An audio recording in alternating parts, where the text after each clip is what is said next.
शुरुआत की 7 गलतियां, यानी कि कौन सी 7 गलतियां होती हैं जो लोग इस व्यवसाय मल्टी लेवल मार्केटिंग यानी कि वेस्टीज के बिजनेस के अंदर करते हैं, जिन गलतियों के कारण वो आगे नहीं बढ़ सकते। वो गलतियां दोबारा करते रहते हैं, तभी सफलता नहीं मिलती। और लोग उसका जो है ब्लेम किस पे डालते हैं कि बिजनेस मुश्किल है, लोग समझते नहीं हैं, प्रोडक्ट्स लोग लेते नहीं हैं, ज्वाइन करने के लिए तैयार नहीं। पर यह सब कारण होता है कि उन्हीं गलतियों का जिनके कारण वो आगे नहीं बढ़ सकते। जब आप हमारे न्यू डिस्ट्रीब्यूटर एजुकेशन सेमिनार्स में आते हैं, जब आप अपने आप को रजिस्टर कराते हैं, तो आपको इन किताबों के साथ साथ, जिसके अंदर ये पूरी की पूरी स्लाइड्स आपको दी जाती हैं, उनके साथ आपको दी जाती है एक विसल यानी कि एक सीटी। वो सीटी आपको काहे के लिए दी जाती है? वो आपको कोई बच्चा बनाने का हमारा प्रयास नहीं है। वो सीटी आपको इसलिए दी जाती है क्योंकि हम सब इस दुनिया में हैं धोखेबाज। हम दुनिया में किसी को धोखा दे ना दे, सबसे ज्यादा धोखा देते हैं अपने आप को। क्यों? क्योंकि हमारी जो कमजोरियां हैं इस दुनिया में हमसे बेहतर कोई नहीं जानता। और सारी उम्र हम एक विडंबना करते हैं, अरे वो काम, अरे ऐसे मैं कर देता, ये कर लिया, वो कर देता, ऐसे कर देता। बल्कि हम करते हैं वही कमजोरियों को पालन, और वो हमारी गलतियां बन जाती हैं जिसके करके आप आगे नहीं बढ़ सकते। लेडीज एंड जेंटलमैन, आज के इस मॉड्यूल के अंदर आपको कई बार ऐसा लगेगा कि हाँ, ये वो गलती है जिसको मैं करता हूं या करती हूं। तो आपने करना क्या है? एक सीटी अपने पास रखिए। जब भी आप उस गलती को देखें, उस सीटी को अपने मुंह पे लगाइए और जोर से बजाइए। जब आप सीटी बजाएंगे तो आप करेंगे क्या कि हवा के रास्ते उस गलती को बाहर निकालेंगे। क्योंकि आज अगर हमने उस गलती को बाहर नहीं निकाला तो उस गलती को हम दोबारा करते रहेंगे और जिंदगी में आगे नहीं बढ़ सकेंगे। जब आप सीटी बजाएंगे, आप करेंगे क्या कि आप करेंगे एक ऐलान कि हाँ, आज मैंने अपनी गलती को पहचाना है और मैं प्रण लेता हूं या लेती हूं कि आज के बाद इस गलती को कभी नहीं करूंगी। लेडीज जेंटलमैन, अगली स्लाइड के ऊपर आपको जाते हुए मैं दिखाना चाहूंगा कि एक चीज का एहसास आपको करना बहुत जरूरी है कि मल्टी लेवल मार्केटिंग एक बिजनेस है रियलाइजेशन का, एक एहसास का। सबसे पहला एहसास जो आपने यहां पे क्या करना है कि यह बिजनेस बहुत ही साधारण और आसान है।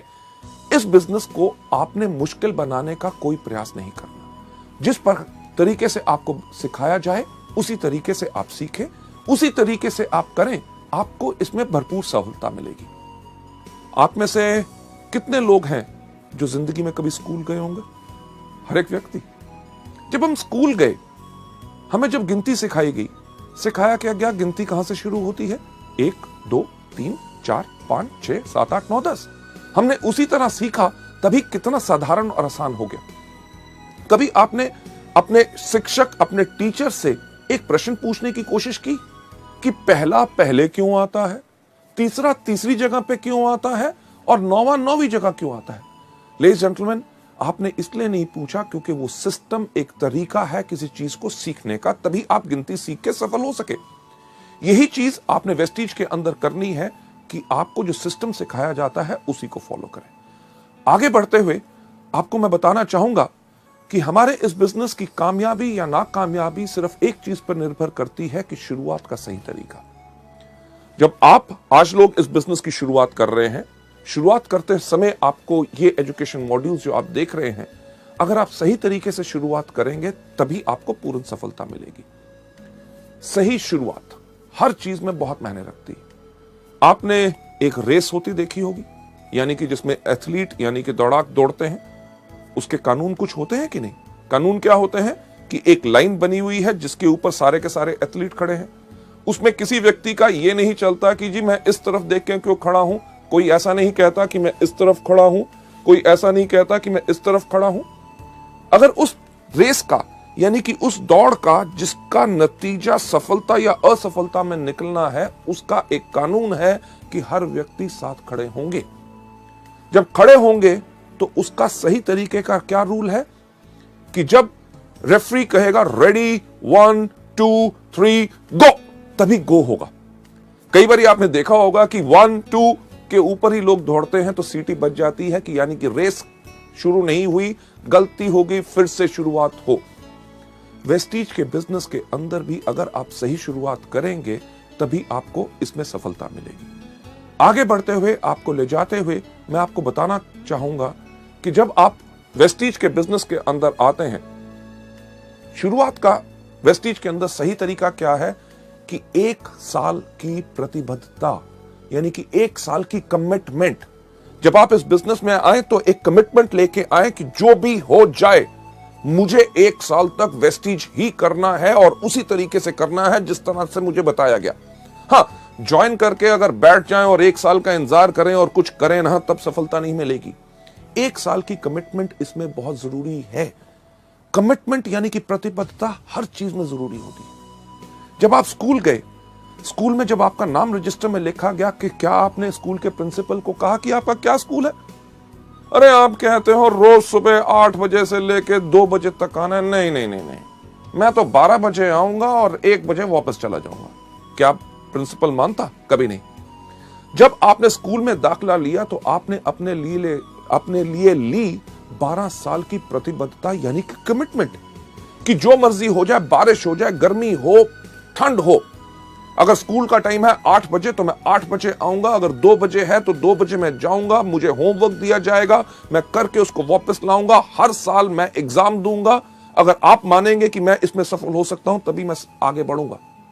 आपने ये तो नहीं कहा कि अरे यार कमाल का स्कूल है, क्यों यूनिफॉर्म डाल के आऊं, मैं तो अपने मर्जी के कपड़े डालूंगा। हाँ, पैसे मेरे माँ बाप आपको दे रहे हैं मुझे पढ़ाने के लिए और मैं आपको टेस्ट क्यों दूं? यानी कि कमिटमेंट अगर पूरी होती है तभी सफलता मिलती है। लेडीज जेंटलमैन, जब आप वेस्टीज में भी आए हैं, 1 साल की प्रतिबद्धता क्यों चाहिए? क्योंकि आप शुरू में आके इसमें गलतियां करेंगे और हर व्यक्ति करता है। पहले कुछ महीने आपको उन गलतियों से सीखने का समय चाहिए होता है और सफलता के लिए कम से कम आपको 1 साल चाहिए। ताज यानी कि ताजमहल, दुनिया में हर व्यक्ति उसको जानता है। ताज कितने सालों में बना था? सही कहा, 22 साल लगे थे। 22 साल ताज को बनने में लगे, तभी तो 400 साल से खड़ा।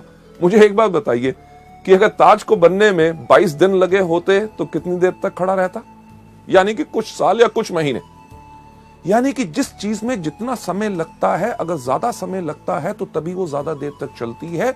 वेस्टीज के बिजनेस को अगर आप लंबे समय तक चलाना चाहते हैं और अपनी जिंदगी भर की जीविका बनाना चाहते हैं तो इसमें कम से कम 1 साल का समय तो लगेगा ही लगेगा। आगे बढ़ते हुए लोग शुरुआत में ही इस बिजनेस में हार क्यों मान लेते हैं? राइट, हार मान लेना यानी कि वो ज्वाइन करेंगे, करने के बाद कहेंगे अरे यार बिजनेस बहुत मुश्किल है। प्रोडक्ट्स के ऊपर लोग बेहतरीन सवाल पूछते हैं। कोई कहता है कैप्सूल खाने से प्राण बाहर तो नहीं आ जाएगा, कोई कहता है डॉक्टर से पूछ के खाऊंगा, इसका रंग हरा क्यों है, फालतू की चीजें। यानी कि लोग जब इन चीजों के करके हार मान लेते हैं, कहते हैं बिजनेस करना बहुत मुश्किल है, लोगों को समझाना मुश्किल है। बिजनेस मुश्किल नहीं होता क्योंकि उन्होंने हार मान ली होती है। हार क्यों मान ली होती है? जैसे आप अगली स्लाइड के अंदर देखेंगे कि वो लोग शुरुआत की 7 गलतियों के शिकार हो गए होते हैं। शुरुआत की 7 गलतियां कौन सी हैं? गलती नंबर पहली जो मैं आपके साथ शेयर करना चाहूंगा कि पहिए का फिर से निर्माण करना। पहिया किस प्रकार का होता है? गोल। कभी आपने सोचा कि एक ट्राइसाइकिल का पहिया गोल, एक बाइसाइकिल का पहिया गोल, एक स्कूटर का पहिया गोल, एक मोटरसाइकिल का पहिया गोल, ट्रेन का पहिया गोल, एरोप्लेन का पहिया गोल, बस का पहिया गोल, ट्रक का पहिया गोल। अरे पहिया गोल क्यों होता है? ये हमने सोचा नहीं। क्यों? क्योंकि अगर आपके पास बेहतरीन से बेहतरीन गाड़ी होगी जिसके अंदर सबसे पावरफुल इंजन हो, फर्स्ट क्लास एयर कंडीशनर हो, लग्जरी कार हो, सब कुछ हो, gear, everything is perfect, but अगर आपने उसके ऊपर पहिया नहीं लगाया गोल तो क्या गाड़ी आगे बढ़ेगी? सब कुछ बेहतरीन होने के बाद सिर्फ आगे बढ़ाने के लिए पहिया गोल होना चाहिए।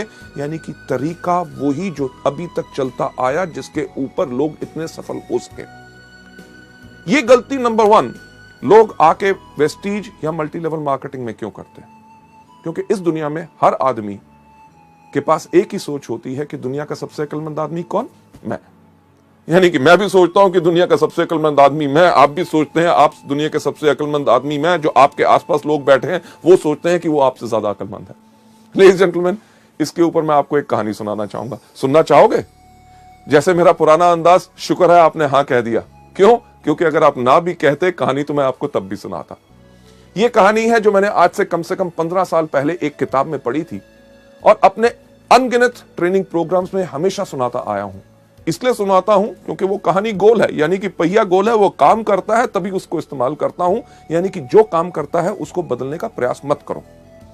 यह कहानी का नाम है 2:20 PM टू बॉस्टन। इस कहानी के अंदर एक व्यक्ति बैठा हुआ था न्यूयॉर्क के एयरपोर्ट पे। उसके पास हाथ में एक टिकट थी, उसको 2:20 की फ्लाइट पकड़नी थी बॉस्टन के लिए। एयरपोर्ट पे बैठा था, लॉन्च में था, अभी फ्लाइट उड़ने में टाइम था। उसने कहा समय बिताने के लिए क्या करूं। उसने आसपास देखा, उसके जान पहचान का कोई व्यक्ति नजर नहीं आया। उसने देखा क्या कि एक कोने पे एक भार तोलने की मशीन खड़ी है। मशीन उसी तरह की जैसे हमारी बस स्टैंड या रेलवे स्टेशन पे होती है, लाल पीले बल्ब जल रहे होते हैं, एक पहिया घूमता है, सिक्का डालो तो क्या होता है। आपने सही कहा कि पर्ची बाहर आती है, पर मैं आपको बताना चाहूंगा कि सिक्का डालने से कुछ बाहर नहीं आता जब तक उस पर खड़े ना हो। इसी तरह वेस्टीज के बिजनेस के अंदर सिर्फ डिस्ट्रीब्यूटर बनने से कुछ बाहर नहीं आता जब तक आप इसमें आके खड़े ना हो। उस तरह की मशीन जब उस व्यक्ति ने देखी, उसने कहा समय बिताने के लिए कुछ तो करना है। वो गया मशीन के ऊपर, खड़ा हुआ एक सिक्का डाला, एक पर्ची बाहर आई। उस पर्ची के ऊपर लिखा हुआ था आपका नाम है जॉन, आपका भार है 75 किलो और आपको 2:20 की बॉस्टन की फ्लाइट पकड़नी है।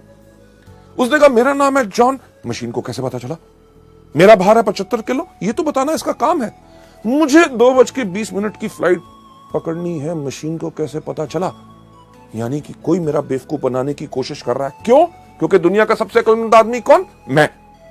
लेडीज जेंटलमैन, मशीन के पीछे गया, देखा किसने पर्ची तो नहीं डाल दी। जब कुछ नजर नहीं आया, उसने कहा इस मशीन को मैं गलत प्रूव करूंगा। पर मुझे एक बार बताइए, सच्चाई जब हमारे सामने आती है तो हम उसको मानने से इनकार क्यों करते हैं? उस व्यक्ति का नाम था जॉन, वो सच्चाई थी। उसका भार 75 किलो, वो सच्चाई थी। उसको 2:20 की बॉस्टन की फ्लाइट पकड़नी थी, वो सच्चाई थी। जब सच्चाई सामने आए तो लोग उसको मानने से इनकार करते हैं। क्यों? क्योंकि उनको लगता है इसमें कुछ ना कुछ और छुपा हुआ है। लेडीज जेंटलमैन, जॉन के पास भी वही सोच थी। वो वापस गया मशीन के ऊपर, खड़ा हुआ, एक और सिक्का डाला, आपकी पर्ची आई। पर्ची के ऊपर लिखा हुआ था आपका नाम अभी भी जॉन है, आपका भार अभी भी 75 किलो है और आपको अभी भी 2:20 की बॉस्टन की फ्लाइट पकड़नी है। यानी कि सच्चाई को एक बारी देखो, 2 बारी देखो, 3 बारी देखो, जितनी बारी भी देखो बदलेगी नहीं। लेडीज जेंटलमैन, जैसे दूसरी बारी पर्ची आई, जॉन ने कहा अब तो पक्का हो गया, कोई मेरा बेवकूफ बनाने की कोशिश कर रहा है। क्यों? क्योंकि दुनिया का सबसे अक्लमंद आदमी कौन? मैं। यानी कि वही सोच उसको छोड़ नहीं रही थी।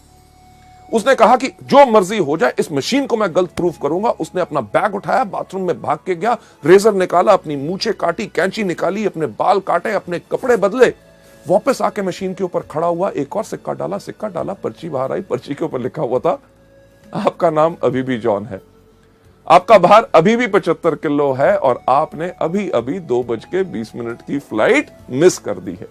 Ladies and gentleman, flight miss कर दी। फ्लाइट यानी कि जो उड़ान उसने भरनी थी, उसकी सफलता की उड़ान, उसका लक्ष्य क्या था कि उसको पहुंचना था बॉस्टन।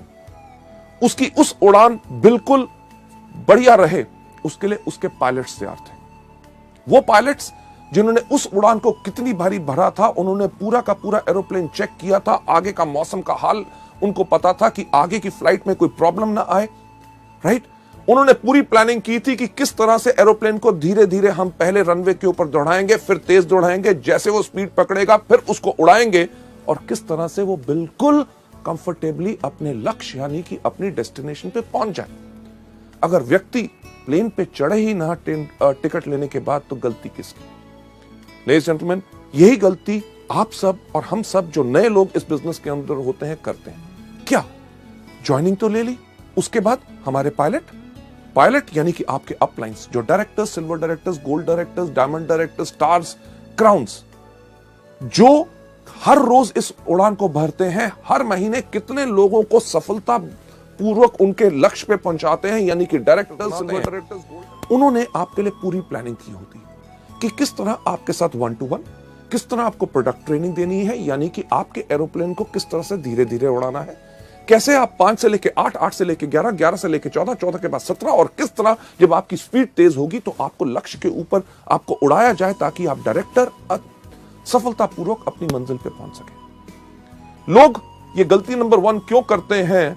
पहिया फिर से बनाने की कोशिश क्यों करते हैं? जब उनको बताया जाता है कि वेस्टीज के व्यापार में अगर सफलता चाहते हो तो इस प्रकार से काम करो, उनके पास एक बोझ होता है। किस चीज का? अरे मैं तो डॉक्टर हूं, मैं तो इंजीनियर हूं, मैं प्रोफेसर हूं, मैं लेक्चरर हूं, मैं इससे सीखूंगा, उससे सीखूंगा, मैं तो अपने तरीके से करूंगा। लेडीज जेंटलमैन, करना वही है जो सिस्टम बताए, तभी आपको सफलता पूरे तरीके से मिल सकती है। लोग ज्यादातर इस बिजनेस के अंदर वही चीज क्यों नहीं करना चाहते? क्योंकि वो अपने आप को सबसे ज्यादा अक्लमंद समझते हैं। कभी आपने किसी एक एथलीट को देखा जो दौड़ता है? क्या कोई एथलीट सूट डाल के दौड़ता है? नहीं, क्योंकि कपड़ों का भार भी उसकी स्पीड, रफ्तार को कम कर सकता है, इसलिए वो दौड़ता है हमेशा निकर्स और वेस्ट के अंदर, ताकि हवा भी उसके इन कपड़ों को रोक के उसको आगे बढ़ने से धीरे ना करे। लेडीज एंड जेंटलमैन, अगली स्लाइड पे ले जाते हुए आपको मैं दिखाना चाहूंगा कि लोग वही क्यों करते हैं। क्योंकि वो अपने आप को शून्य नहीं करते। शून्य नहीं करते यानी कि अपने आप को खाली करके सीखने के लिए तैयार नहीं होते। उनके पास सबसे ज्यादा बोझ रहता है अपनी सोच का कि मैं इसको बेहतर तरीके से कर सकता हूं। एक सवाल मैं आपसे पूछना चाहूंगा, मैं चाहूंगा उसका सही सही जवाब मुझे दीजिए, क्योंकि झूठ से मुझे बहुत नफरत है। सही सवाल, आपके में से कितने लोग हैं जिन्होंने कभी जिंदगी में पेट्रोल पंप देखा है? सबने, राइट? जब आप पेट्रोल पंप पे जाते हैं पेट्रोल डलवाने के लिए, तो जब आप पेट्रोल पंप के अटेंडेंट को कहते हैं कि 500 रुपए का पेट्रोल मेरी गाड़ी में डाल दो, आपकी पेट्रोल की टंकी के अंदर जब वो नोजल डालता है, वो नली डालता है, उसको दबाने से पहले आपसे क्या सवाल पूछता है? क्या सवाल पूछता है? यही सबसे पहला, साहब जीरो देख लो। आप क्या करते हैं? फोन पे लगे हो, कहीं देख रहे हो, फटाफट जीरो की तरफ देखेंगे, कहोगे डाल। आपने आज पेट्रोल डलवा लिया, हफ्ते के बाद जाते हैं, फिर कहते हैं इस बार 700 रुपए का डाल दो। आपको क्या बोलता है? सही कहा, जीरो देख लो। आप फिर भी जीरो देखते हैं। 15 दिन के बाद जाते हैं, कहते हैं 400 रुपए का डाल दो। आपको क्या कहता है? जीरो देख लो। आप जब भी जाते हैं आपको हमेशा कहता है जीरो देख लो। कभी आपने कहा क्यों देखूं? अरे भैया पिछली बारी भी आया था, पिछले 4 महीने से तेरे पास आ रहा हूं, जब भी आता हूं कहता है जीरो देखो। नहीं देखूंगा। जीरो तो मैंने अपनी क्लास में भी देखा था जब मैं स्कूल गया था। लेडीज जेंटलमैन, यहां पे अगर जीरो नहीं देखोगे तो घाटा खाओगे। यानी कि डलवाने जाओगे 500 का, 300 का, और कोई डलवा गया, लग जाएगा पूरे का, मिलेगा 200 का। यही चीज मल्टी लेवल में लोग हमारे बिजनेस में गलती करते हैं कि उनका तजुर्बा, जो 300 रुपए का पेट्रोल और कहीं डलवाया, अपने और किसी बिजनेस, व्यवसाय या नौकरी के तजुर्बे को लेके जब आप वेस्टीज में आओगे, अगर अपने आप को जीरो नहीं करोगे तो लगेगा ज्यादा, लेके कम जाओगे। अकलमंदी इसमें ही है। अपने आप को समर्पित करो, अपने अपलाइन से कहो, जिस तरह से आप बताओगे, जिस तरह से सब लोग सफलता पा रहे हैं, मैं उसी को अपनाना चाहूंगा। पर लोग ऐसा क्यों नहीं करते? क्योंकि लोग शॉर्टकट अपनाना चाहते हैं, कम काम करके जल्दी कमाना चाहते हैं। और इससे होता क्या है कि उनकी एनर्जी और एफर्ट वेस्ट होती है। अगर मैं आपसे पूछूं कि दिल्ली किस तरफ है, तो आप कहेंगे दिल्ली इस तरफ है, राइट? पर सवाल यह नहीं था। अगर मैं आपसे सही सवाल पूछूं कि दिल्ली जाने का रास्ता क्या है, आप कहेंगे जिस तरफ आप खड़े हैं वहां से बाएं मुड़े, वहां से 10 कदम जाएं, उसके बाद दाएं मुड़े, दरवाजा आएगा, दरवाजा खोलिए, उसके बाद नीचे सीढ़ियां जाइए, सामने सड़क आएगी, वहां से लेफ्ट, वहां से राइट, आगे जाके 10 किलोमीटर के बाद फिर आपने लेफ्ट होना है। तो कहने वाले लोग करेंगे अरे यार दिल्ली इस तरफ है, आप कह रहे हो यहां जाओ, वहां से लेफ्ट, वहां से राइट, ये वो, यानी कि इस तरफ जाओगे तो क्या होगा? दीवार को तोड़ोगे, फांदोगे, दूसरी घर, आगे नदी, नाले, जहां पुल और सड़क बनी हुई है, अपनी सड़क क्यों बनाते हो? उसमें ज्यादा समय लगेगा। जो रास्ता बन चुका है उसी को अपनाइए। लेडीज जेंटलमैन, आगे चलते हुए नेक्स्ट स्लाइड के ऊपर इसका सही रास्ता जो आप यहां पे देख रहे हैं क्या है कि सिस्टम से चलो। सिस्टम यानी कि तरीका, जो आपको अगले मॉड्यूल में बताया जाएगा कि वेस्टीज के अंदर सफलता पानी है तो सिर्फ 7 चीजें करनी है। कौन सी? सबसे पहले इन प्रोडक्ट्स को खाओ, दूसरा इनके बारे में लोगों को बताओ, तीसरा लिस्ट बनाओ, चौथा लोगों को इनवाइट करो, 5वां करो मीटिंग, 6वां करो टीम वर्क, और 7वां क्या करो? Follow up. ये सिस्टम जो है आपको बताया जाए, इसी को फॉलो करोगे तभी आपको सफलता इसमें मिलेगी। और दूसरी चीज जो आप यहां पे देख रहे हैं, इसमें क्या करना है? 100% डुप्लीकेशन। जो आपने देखा उसी को करो। और तीसरा step, team spirit. Team spirit यानी कि अगर आप सोचते हैं मुझे सब कुछ आता है, मुझे किसी की पूछने की जरूरत नहीं, कोई आके मुझसे पूछे कि मेरे को मदद की जरूरत है, अगर आपको मदद की जरूरत है लोगों को कहो। आपको अगर कोई चीज नहीं आती तो कोई दिक्कत की बात नहीं, दुनिया में हर एक व्यक्ति को हर चीज नहीं आती। आप अपने अपलाइन से पूछो, उससे नहीं मिलता किसी ना किसी व्यक्ति से पूछो। टीम यानी कि मिल के काम करोगे तभी आपकी शक्ति बढ़ेगी और आपकी सफलता इसमें निश्चित है। आगे बढ़ते हुए नेक्स्ट स्लाइड पे आपको ले जाते हुए गलती नंबर 2 जो लोग मल्टी लेवल मार्केटिंग में करते हैं वो है छोटे समय का रवैया, यानी कि इस बिजनेस को छोटा बिजनेस सोचते हैं। अरे क्या 700 रुपए का बिजनेस है, राइट? कहते हैं हाँ मैं तो इसको पार्ट टाइम करूंगा, अरे नौकरी कर रहा हूं उससे तो घर का खर्चा चल रहा है, थोड़ी सी आमदनी आ जाए चलेगा, राइट? हाँ मैं तो इसको हॉबी यानी कि शौक की तरह कर रहा हूं, प्रोडक्ट बेहतरीन है, कोई लोग अगर बीमार आते हैं उनको हम बता देते हैं उनका भला हो जाए।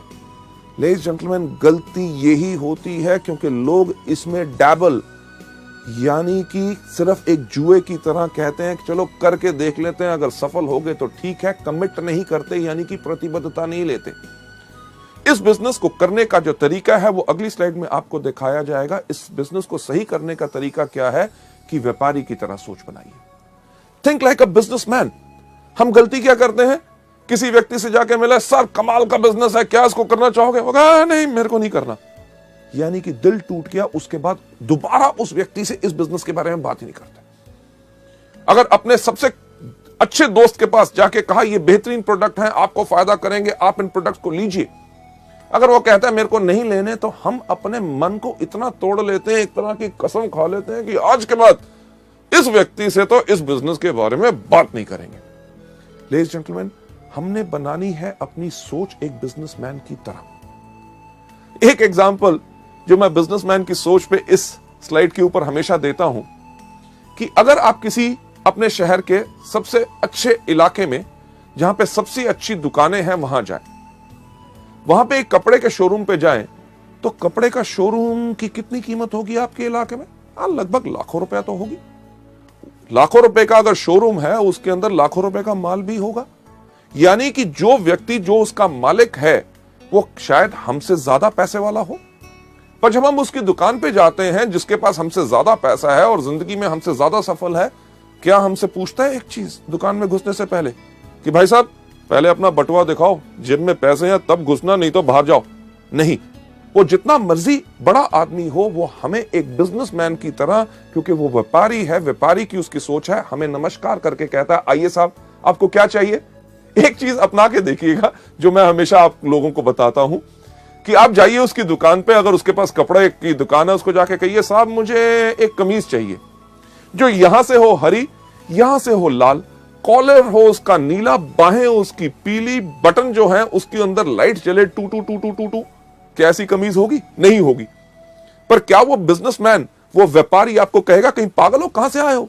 आपको क्या कहेगा? साहब आइए हमारे पास बहुत कमीज है। अरे इनको साहब को कमीज दिखाओ, अरे फैंटास्टिक सर, ये देखिए ये नया डिजाइन आया है, आपके ऊपर बहुत अच्छा लगेगा। आप कमीज को देखेंगे, जो आपको पसंद आएगी उसको उठा के इधर उधर घुमा के जब देखेंगे, आप देख क्या रहे होते हैं? सही कहा, उसका दाम। जब देख के हमें लगता है कि ये दाम हमारी जेब पे कुछ भारी है, हम उसको रख के कहते हैं साहब और कुछ है क्या? राइट? व्यापारी की सोच बनाने के लिए मैं कह रहा हूं, वो समझ जाता है कि आपके लिए ये भारी है आपकी जेब के ऊपर, और आपको ये नहीं कहता जेब में तो पैसे होते नहीं, खरीदने आए थे कमीज। वो कहता साहब मैं आपको कमीज दिखाता हूं जो नया कपड़ा है, फर्स्ट क्लास डिजाइन है और उसका दाम भी कम है। ये है बिजनेसमैन की सोच। आपको कमीज पसंद नहीं आई, आपको कहेगा पैंट खरीदो। आपने पैंट नहीं खरीदनी चाहिए, आपको रुमाल, जुराब या कुछ ना कुछ देने की कोशिश करेगा। अगर आपने कुछ भी नहीं लिया तो ये नहीं कहता कि दफा हो जाओ मेरी दुकान से, खबरदार घुसे। वो आपको क्या कहता है? कहता साहब अगले हफ्ते हमारे पास नया स्टॉक आ रहा है, आप जरूर आइएगा। लेडीज जेंटलमैन, इसी तरह की सोच हमने अपने इस बिजनेस में बनानी है कि अगर किसी व्यक्ति ने आज हमें इस बिजनेस में ना कही है, इसका मतलब यह नहीं है कि जिंदगी भर वो हम ना हमारे प्रोडक्ट्स खरीदेगा ना हमारे बिजनेस के साथ जुड़ेगा। हमने इस बिजनेस के अंदर लोगों को दोबारा दोबारा अप्रोच करना है। हमें कुछ नहीं पता कि किस दिन कौन सी चीज किस व्यक्ति को पसंद आ जाए। इसके अंदर जो सोच आपने हमेशा रखनी है कि तुरंत कार्य करें और छोड़े नहीं। जो भी व्यक्ति आपको इस बिजनेस में आता है, आपको मिलता है, उसके साथ इन प्रोडक्ट्स और इस बिजनेस के बारे में बात जरूर करें। आगे बढ़ते हुए एक चीज के ऊपर विश्वास रखें कि बड़ा बनने के लिए आपको बड़ा सोचना होगा। मैं हमेशा कहता हूं, फिर से दोहराना चाहूंगा कि अगर बड़ा बनना चाहते हो तो बड़ा सोचो, राइट? टॉम वॉटसन, जो IBM यानी कि इंटरनेशनल बिजनेस मशीन्स, जो दुनिया की एक बहुत बड़ी कंपनी है, उसके फाउंडर हैं, उनका यह कहना है कि हमने सोचा कि अगर IBM को हम एक बहुत बड़ी कंपनी बनाना चाहते हैं तो शुरू से ही हमें उसी प्रकार से काम करना पड़ेगा जिस प्रकार से एक बड़ी कंपनी काम करती है। यानी कि इसी से आप प्रेरणा लें। जब आप इस बिजनेस को कर रहे हैं, जब आप लोगों के पास जाएं तो कभी यह गलती मत करें कि साहब छोटा सा बिजनेस है, 700 रुपए का है, करोगे महीने में 500,000 रुपए कमा लोगे। नहीं, अगर बड़ा बनना चाहते हो तो बड़ा सोचो। जब लोगों से मिलो, कहो साहब मैं आज आपको एक बिजनेस दिखाना आया हूं जिसके अंदर 3 साल के बाद आप हर महीने 5 लाख रुपया कमा सकते हैं, क्या आप इंटरेस्टेड हैं? लेडीज जेंटलमैन, तभी वो जानना चाहेगा, अरे 5 लाख रुपया कैसे आ सकता है, मुझे समझाओ।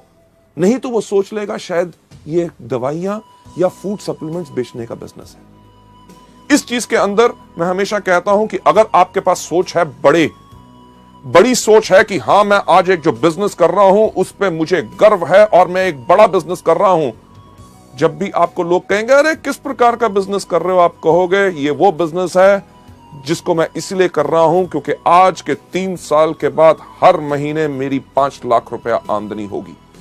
लेडीज जेंटलमैन, दुनिया में सिर्फ एक चीज बदलती है, वो सोच। जब एक व्यक्ति की सोच बदलती है तो उसके साथ सारी दुनिया की सोच बदलती है। आगे बढ़ते हुए, गलती नंबर 3 जो लोग इस बिजनेस में करते हैं वो करते हैं अपने आप को दोषी ठहराना। आप नहीं चाहोगे कि लोग आपके व्यापार के बारे में आपके काम के अनुसार अनुमान लगाएं कि आपने क्या किया क्या नहीं किया। शुरुआत में लोगों को यह डर होता है कि यार मैं तो अभी शुरुआत कर रहा हूं, लोग मुझसे कन्विंस नहीं होंगे, मेरे अंदर उतनी कैपेबिलिटी, उतनी क्षमता नहीं है कि मैं लोगों को कन्विंस कर सकूंगा। इसके करके वो इस बिजनेस को नहीं करते। एक बहुत इंटरेस्टिंग चीज जो लोगों के सामने आती है जब लोगों से बात करते हैं कि साहब इस बिजनेस में आइए, आप इस बिजनेस में लाखों रुपए कमा सकते हैं, लोग उनको कहते हैं, जिससे हम डरते हैं कि अरे बाकियों की बात छोड़ो कि लाखों रुपए कमाएंगे कि नहीं, आप मेरे को बताओ कि आप क्या कमा रहे हो।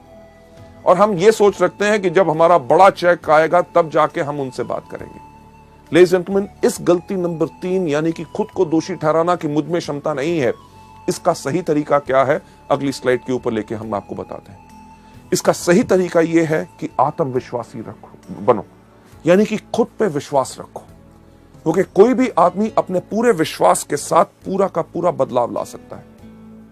लेडीज एंड जेंटलमैन, जो आज के दिन आप मेरी तरफ देख रहे हैं, राइट, जो मेरी पर्सनालिटी या जो मेरी शख्सियत है, आज से काफी साल पहले ऐसी नहीं थी। आज के दिन जो मेरा कद 6 फुट 3 इंच है, मुझे याद है जब मैं 9th क्लास यानी कि 9वीं कक्षा में पढ़ता था, मेरा कद था 6 फुट 2 इंच। दिक्कत बहुत होती थी। होती क्या थी कि क्लास में जब सबसे आगे बैठने की कोशिश करता था, मेरी क्लास में जितने बाकी लड़के थे उनका कद मेरे यहां था, अगर आगे बैठता था तो उनको नजर नहीं आता था। वो कहते थे टीचर गौतम आगे बैठ गया, हमें नजर नहीं आ रहा। मेरी टीचर क्या कहती थी, गौतम सबसे पीछे। स्कूल के अंदर कोई भी लाइन लगनी, सबसे पीछे कौन खड़ा होता था, गौतम बाली।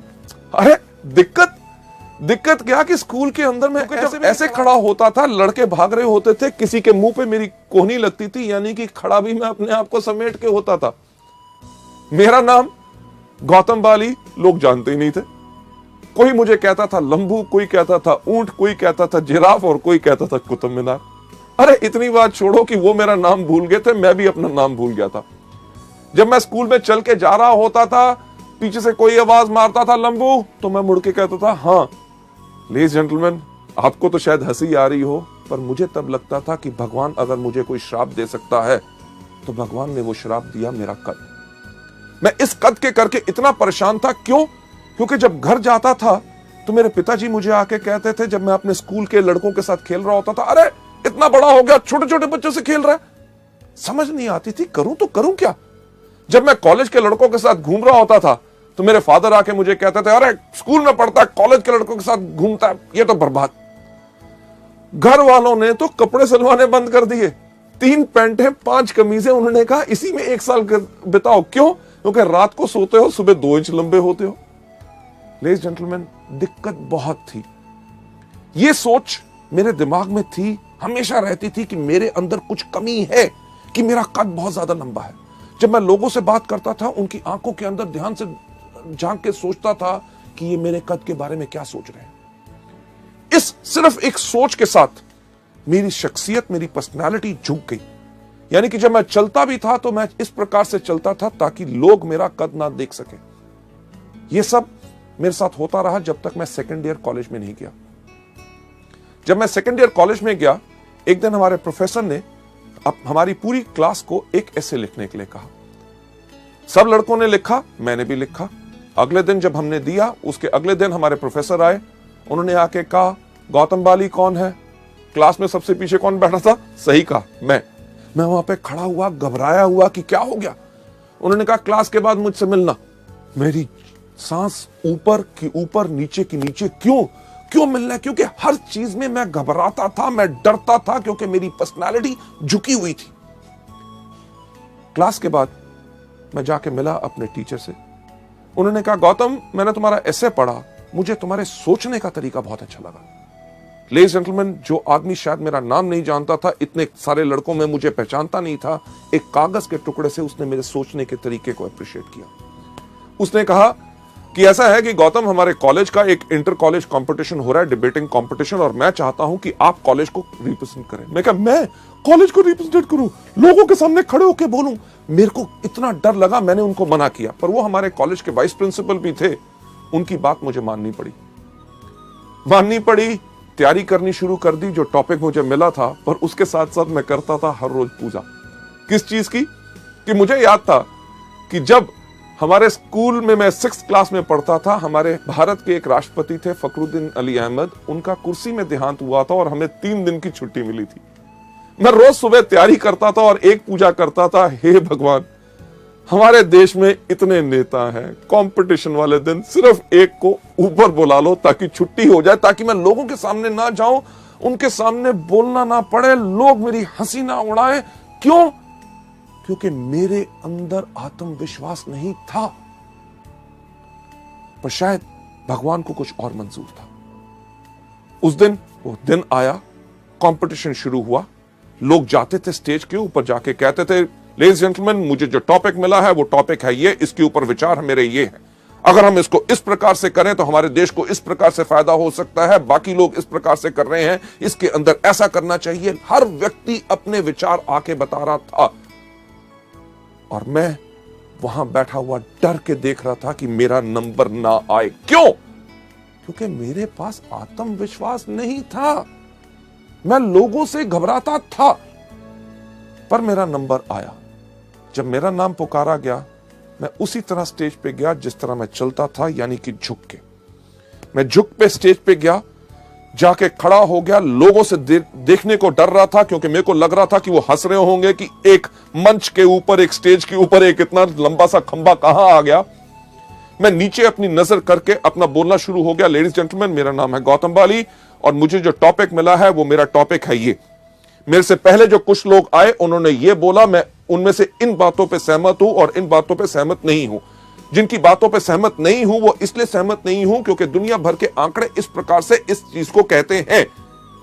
लेडीज जेंटलमैन, जब मैं बोल रहा था, मुझे लगा कि सारे के सारे लोग वहां से भाग गए हैं। जब मैंने देखा तो कोई उस दिन हंस नहीं रहा था। लोग मेरी बातों को बहुत ध्यान से सुन रहे थे। उस समय मैंने देखा कि ये वो दुनिया है जिसके करके मेरा आत्मविश्वास नीचे गया, कि मुझे लगता था कि ये मेरे पे हंसेंगे। अरे अगर इन लोगों को मेरे कद से दिक्कत है तो मुझे क्यों है? उस दिन मैं सीधा खड़ा हुआ। लेडीज जेंटलमैन, मैं गया था स्टेज पे झुका हुआ। जब मैं नीचे उतरा तो बिल्कुल सीधा। जब मैंने ऐसे चलना शुरू किया तो लोगों ने कहना शुरू कर दिया, गौतम, तुम्हारी हाइट बहुत अच्छी है, तुम्हारी पर्सनालिटी बहुत अच्छी है। मैं एक बात कहना चाहूंगा कि कुछ नहीं बदला था। जिस दिन मैंने अपनी सोच अपने बारे में बदली, दुनिया ने अपनी सोच मेरे बारे में बदली। लेडीज जेंटलमैन, मैं यही चीज आपको बताना चाहता हूं। जो चीज ने मेरी जिंदगी में बदलाव लाया, कि जब आपके अंदर विश्वास है, लोग आपको गलत भी कहते हैं तो आपको कोई घबराने की जरूरत नहीं। इसका दूसरा सही तरीका यानी कि सबसे पहले खुद में आत्मविश्वास। वेस्टीज का बिजनेस बेस्ट है, हमारे प्रोडक्ट्स बेस्ट हैं और इसके अंदर मैं सफल जरूर होऊंगा। दूसरा तरीका क्या है? पथ सलाहकार यानी कि मेंटर। आपके अपलाइन यानी कि उनसे ऊपर जो सफल लोग हैं, एक पथ सलाहकार चुनो, एक मेंटर चुनो जो आपको मदद करने के लिए तैयार हो। और जिन लोगों से आपने बात करनी है और शुरुआत में आपको लगता है कि आपके अंदर आत्मविश्वास नहीं है, इन एक्सपीरियंस मेंटर्स को, अपलाइंस को चुनो ताकि वो आपके साथ जाके उन लोगों को इस बिजनेस और इन प्रोडक्ट्स के बारे में बता सके। आगे बढ़ते हुए नेक्स्ट स्लाइड के अंदर मैं आपको बताना चाहूंगा, ये जो आपको पथ सलाहकार यानी कि मेंटर जो आपको सलाह देते हैं, उनको मानो। ये मत सोचो कि यार ये बॉम्बे से आए, ये दिल्ली से आए, ये बड़े शहर से आया है, ये छोटे शहरों के अंदर ये हमारे लोगों की क्या सोच है, उसके बारे में क्या कहेंगे। नहीं, क्योंकि इस दुनिया में जितने वो सवाल हैं जो हमारे बिजनेस के बारे में लोग उठा सकते हैं और पूछ सकते हैं, आपके सक्सेसफुल अपलाइंस वो सब जब उन सवालों का जवाब पहले ही देख चुके हैं। और जब भी मुश्किल खड़ी हो, अपने अपलाइन को फोन करो। ये मत सोचो अरे जब अगली बारी मिलेगा तब मैं पूछूंगा। नहीं, आपने करना सिर्फ एक काम है, जब भी मुश्किल खड़ी हो उनको याद करो। अगर कोई पूछता है स्पिरुलिना कैसे काम करता है, इसको कैसे लेना है, क्या होगा इससे, नोनी से क्या फायदा है, फ्लैक्स से क्या फायदा है, नीम से क्या फायदा है, डिटॉक्स पैड कैसे लगाने हैं, कंपनी के बारे में क्या है, कंपनी चलेगी कि नहीं, आमदनी आएगी कि नहीं, क्या ये बिल्कुल स्टेबल है, किसी चीज पे अगर आपको लगता है कि आप नहीं कर सकते, आपको कोई शक है, तो अपने अपलाइन से बात कीजिए। मुश्किल खड़ी हो तो उपाय के लिए उनको याद करें, वो आपकी मदद करेंगे। सलाहकार की सहायता लें 2 on 1 करने के लिए। 2 on 1 यानी कि एक वो व्यक्ति जो आपका गेस्ट प्रोस्पेक्ट, जिसको आपने बिजनेस के बारे में बात बतानी है, उसके साथ 2 लोग यानी कि आप और आपके अपलाइन जब जाके 2 on 1 करते हैं, यानी कि 2 लोग एक व्यक्ति के साथ बात करते हैं, तो ये बहुत ज्यादा इफेक्टिव होती है। आगे बढ़ते हुए नेक्स्ट स्लाइड पे आपको ले जाते हुए, आपका पथ सलाहकार। ये मत सोचिए कि यार मेरे अप लाइन में ये व्यक्ति मुझे क्यों मदद करेगा, क्योंकि वेस्टीज का कल्चर, हमारा सिस्टम, हमारे संस्कार, हर एक मार्केटिंग प्लान की चीज इसी तरह से डिजाइंड है कि आपका पथ सलाहकार जिस भी लेवल पे हो आपको